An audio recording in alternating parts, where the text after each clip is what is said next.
Hi. So, yeah, I'm Remco Lenstra, and I want to do a little talk about, let's say, design thinking. And, well, I wanted to start it with just the title of this presentation is How Our Tools Shape Us. The thoughts we allow, they determine our actions. I think in previous talks you've already heard that it's also a little bit about the mindset. So in an increasingly complex world, design thinking is becoming widely accepted as a methodology and a mindset for innovation. I think all of you have probably already heard of design thinking. And in previous talks, we also heard that, for example, in circularity, design is the answer. So basically, design thinking, I think, is an incredibly important mindset for innovation. And I spend my days as a teacher and a consultant in the trenches of innovation, helping people embed their design thinking skills within their companies and spreading the gospel, let's say. And after 20 years, I cannot help but see that design thinking doesn't only influence the output of these innovation processes, but it also affects the people that participate in these innovation processes. This talk is focused on what design thinking is, how you learn it, what it does to a person, because I truly believe that design thinking changes people. Design thinking changed me. So, I have a secret to share with you, and this is my big theatrical moment of the talk, by the way. I have superpowers. And when Clark Kent takes off his glasses, he becomes Superman, so I have superpowers. I have the ability to take any situation you can throw at me, and I can make it better. Whatever challenge or problems I face, I'm not afraid. My superpower is called design thinking, and you might say that having superpower makes me kind of special. But here's the good news. You can have superpowers too.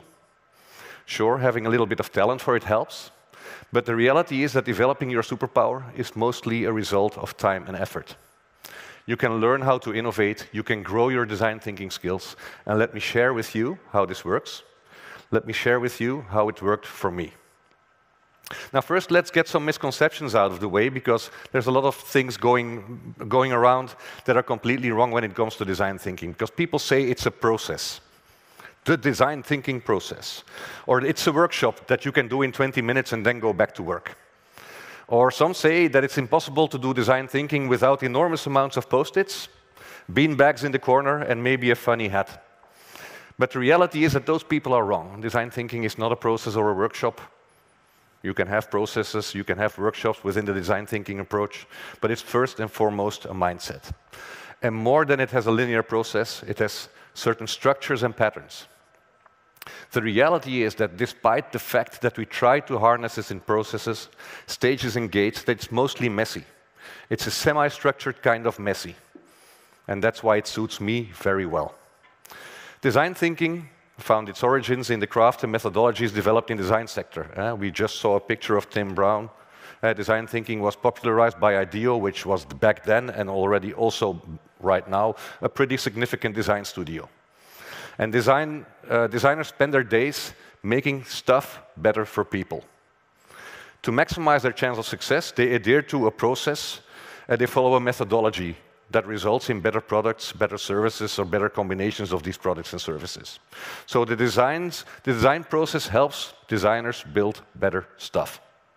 A better coffee machine for an espresso lover, a better insurance for co-housing. Whatever you can think of, let's make things better. Let's make things better used to be the brand promise of Philips some years ago. You remember the Philips company, or you know the Philips company. Their brand promise used to be, let's make things better. Better stuff for people. At the time when this was their brand promise, the CEO of Philips was called Stefano Marzano, a nice Italian name, so it must be a designer. And you are correct, it was a designer. Philips made excellent coffee makers back then. Design-driven coffee makers. Now, design thinking takes the design out of the design studio and brings it to a team. Design thinking has opened up the black box of the design process and turned it into an innovation process that can be used by teams, not just designers. This makes the process much more inclusive, much more multidisciplinary, much more co-creative. And because of that, the process just becomes a whole lot more powerful. The design process provides a shared approach and a structure to a complicated polyphonic conversation. Polyphonic, multi-voiced. There's a lot of people participating in it. We don't just make new coffee machines, but we are now able to tackle more complex and more wicked challenges.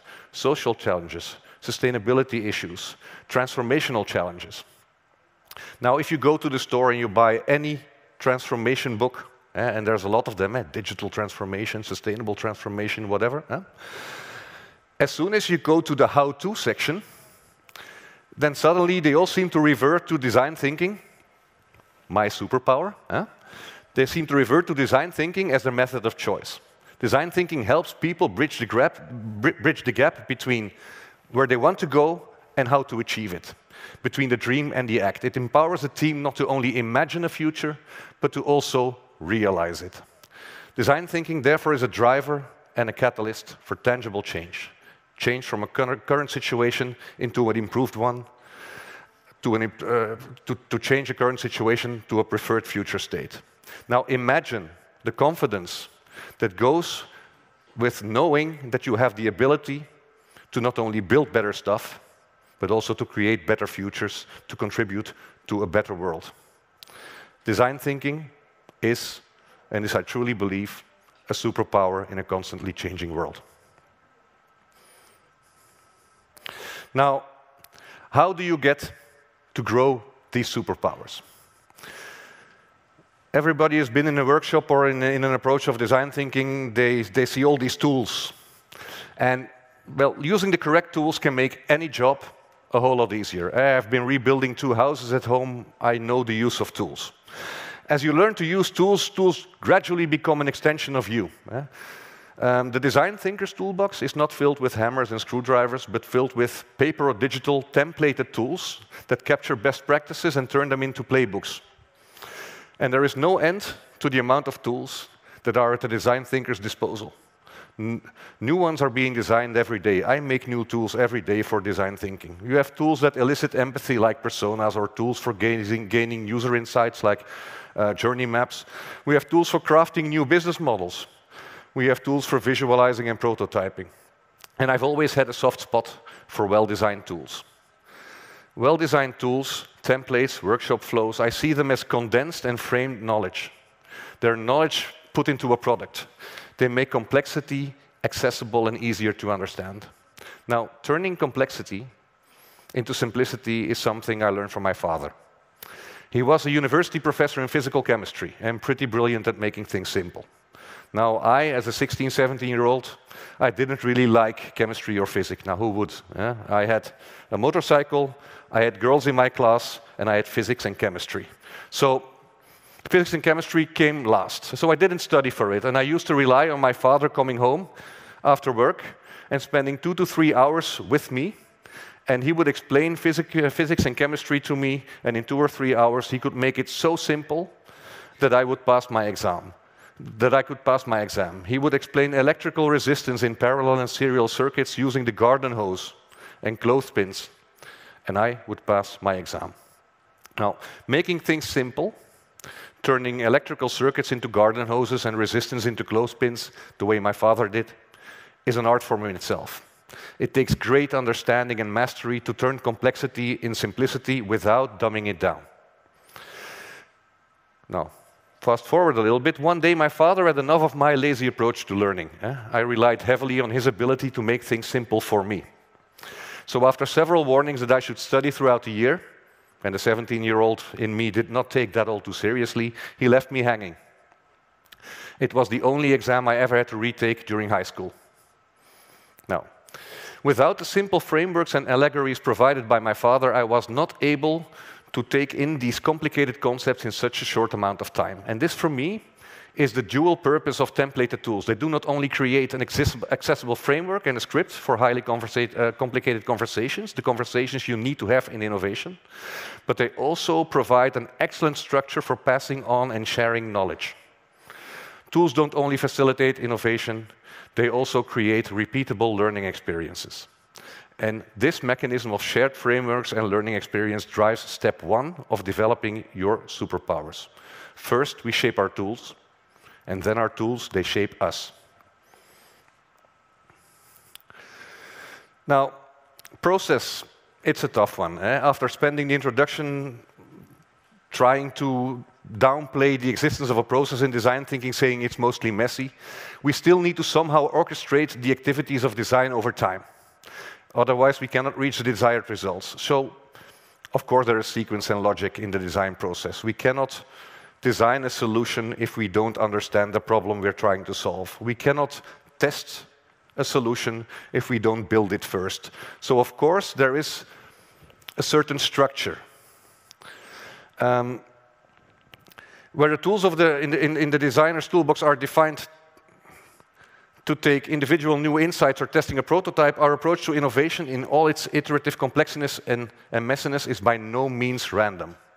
The best definition I can think of when I try to describe the design thinking process is that is the intentional orchestration of activities and conversations over time to achieve innovation. Now, design thinking approaches are in reality semi-structured at best, structured enough to be goal-oriented and reliable as a business function, and agile enough to remain responsive as the journey of innovation unfolds and creates new insights and feedback loops. It's more curated than managed. We all feel the need for some way, shape, of a plan that provides a certain predictive control over events when we are innovating. But in the words of Muhammad Ali, everybody has a plan until they get punched in the face. Whatever process we might plan, it is our ability to roll with the punches and respond to the feedback of reality that will make us good at innovation. And when it comes to growing your innovation skills, I really like to compare innovation skills building to learning to play music.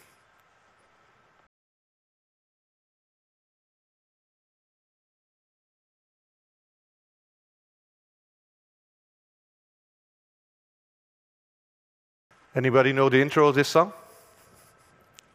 It's Guest List by Eels. One of my favorite songs ever. I'm a pretty mediocre guitar player. I stopped investing time and effort in building my guitar skills when I reached the goal of impressing my then future wife. So I played guitar at the campfire, and this song, Guest List, clinched the deal.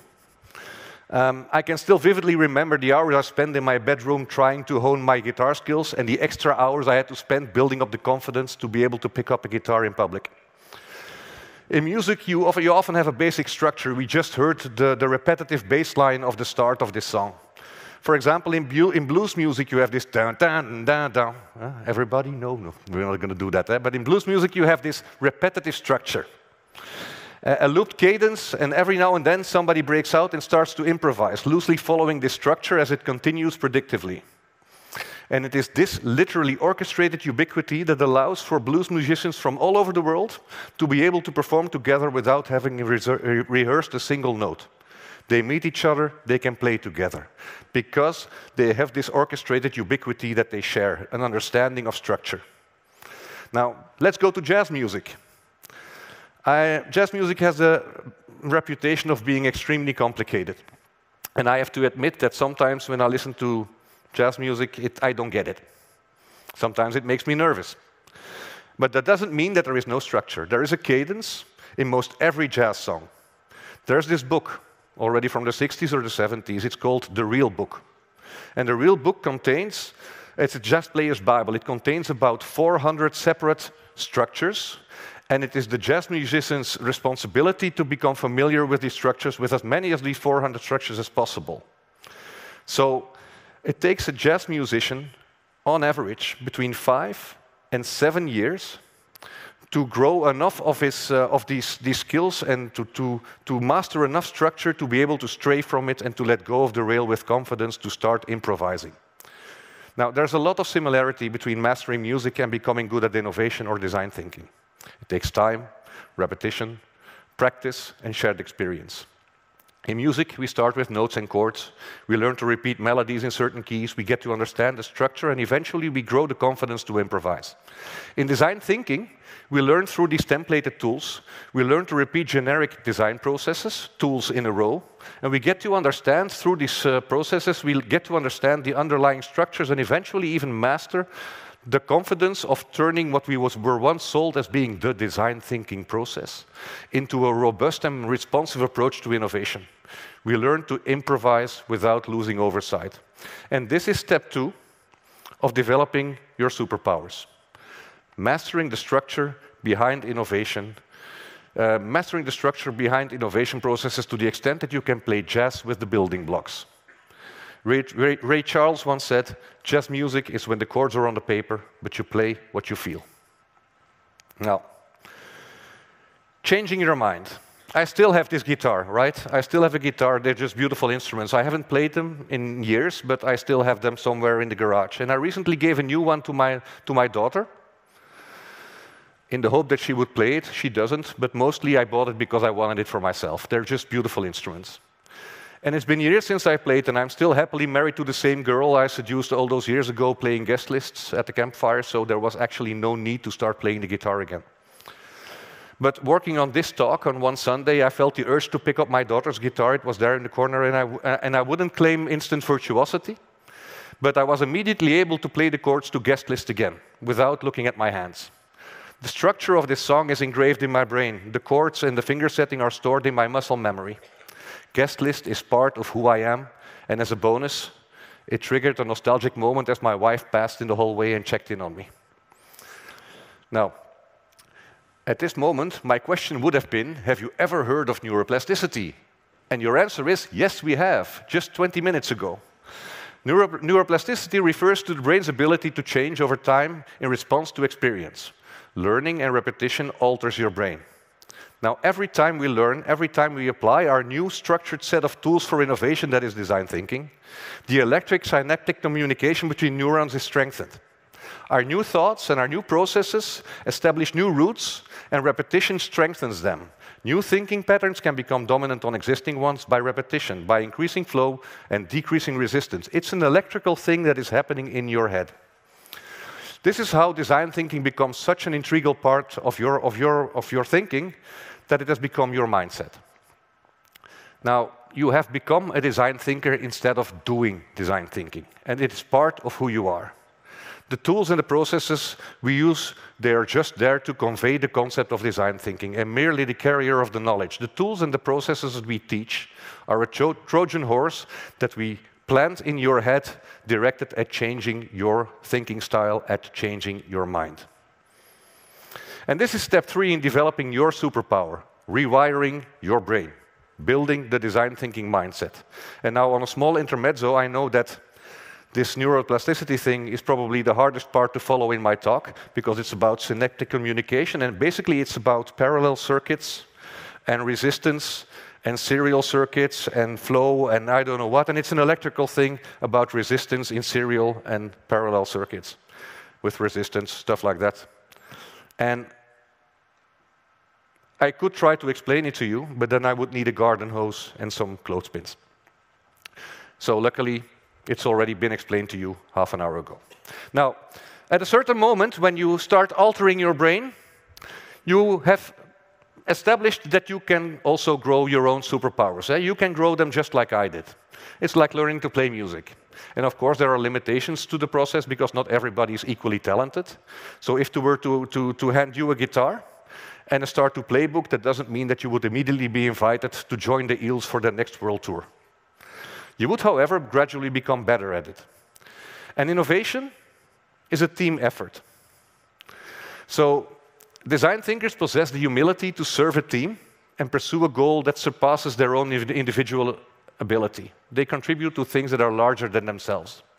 I have designed coffee machines in my career as a designer, but I really started to grasp the design thinking mindset, and then suddenly the sky became the limit.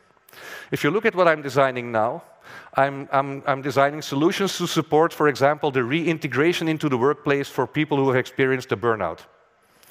Or if you look at what I design at this moment, I designed ways to test the impact of changing legislation on the behavior and performance of people in the health sector. Stuff that actually matters. It goes without saying that I didn't do it alone. It takes a band to play jazz.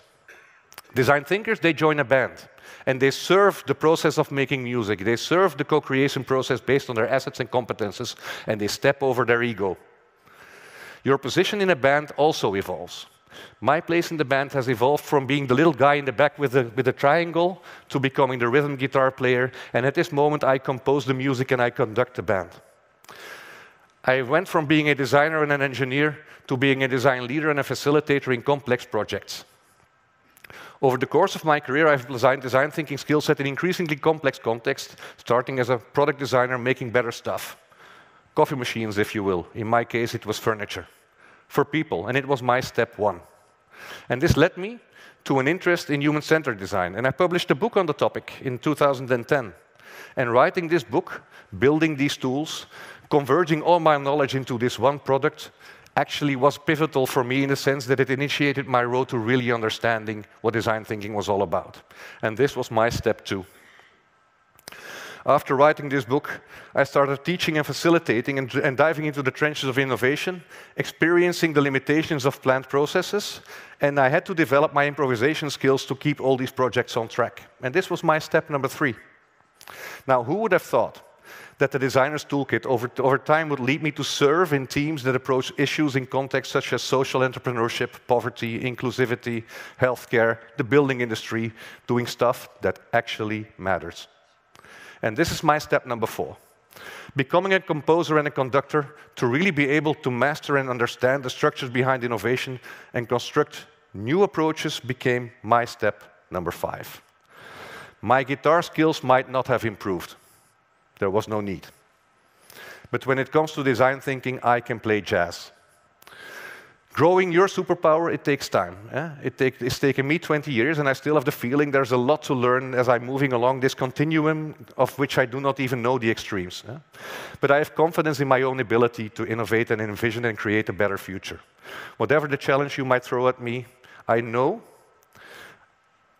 and this refers to my professional as well as my personal life, I know that I can take any situation, take my superpowers, design a process, if only to stray from it later, and assemble the right team to make things better. Design thinking, the tools, the process, and ultimately the mindset has contributed to me becoming the person I am. Design thinking made me an optimist about the future. It made me embrace uncertainty as a source of unlimited possibilities. It's helped me become more humble, more curious, more resilient, more confident with a blank sheet of paper. And this humble confidence is a superpower. It stimulates serendipity. New opportunities cross my path as if by accident. And if this opportunity arises, I repeat the words of a famous Scandinavian philosopher, or was it a TV personality? You remember Pippi Longstocking? She always said, I have never tried it before, so I think I can do it. And I would make from this, I have never tried it before, but I think we can do it. The design thinking mindset has helped me to constantly evolve and transform from a designer to a manager. Then I became a researcher, a writer, an academic, a teacher, an entrepreneur. And today, apparently, I'm a TEDx speaker. So design thinking brought me here. And I don't know where it's going to bring me next, but I can't wait to see it. Thank you.